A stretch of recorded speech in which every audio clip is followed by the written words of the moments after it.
ইন্দোনেশিয়ার রাস্তায় একটি ডেলিভারি রাইডারের মৃতদেহ।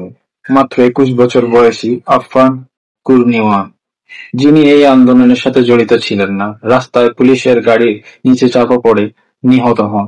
তার মৃত্যু শুধু একটি দুর্ঘটনায় ছিল না, এটি ছিল লক্ষ লক্ষ মানুষের ক্ষোভের স্ফুলিঙ্গ। তার মৃত্যু একটি বিশাল ছাত্র গণ আন্দোলনকে উস্কে দেয়। কিন্তু কেন এই আন্দোলনে সফল হতে ব্যর্থ হলো?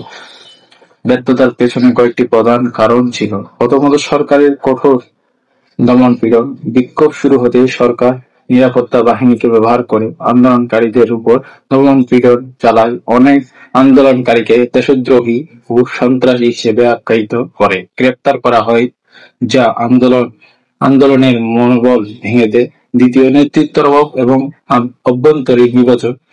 আন্দোলনটির কোনো একক শক্তিশালী নেতৃত্ব ছিল না। বিভিন্ন ছাত্র সংগঠন, শ্রমিক ইউনিয়ন এবং সাধারণ মানুষের দাবি-দাওয়া ভিন্ন ভিন্ন ছিল। সরকারের কৌশলী পদক্ষেপ, যেমন কিছু দাবি মেনে নেওয়া এবং বিভেদ তৈরি করা, আন্দোলনকারীদের মধ্যে ফাটল ধরায়। সব মিলিয়ে দমন-পীড়ন, নেতৃত্বহীনতা এবং বিভাজনের কারণে ২০২৫ সালের এই বিশাল আন্দোলন তার চূড়ান্ত লক্ষ্যে পৌঁছাতে ব্যর্থ হয়।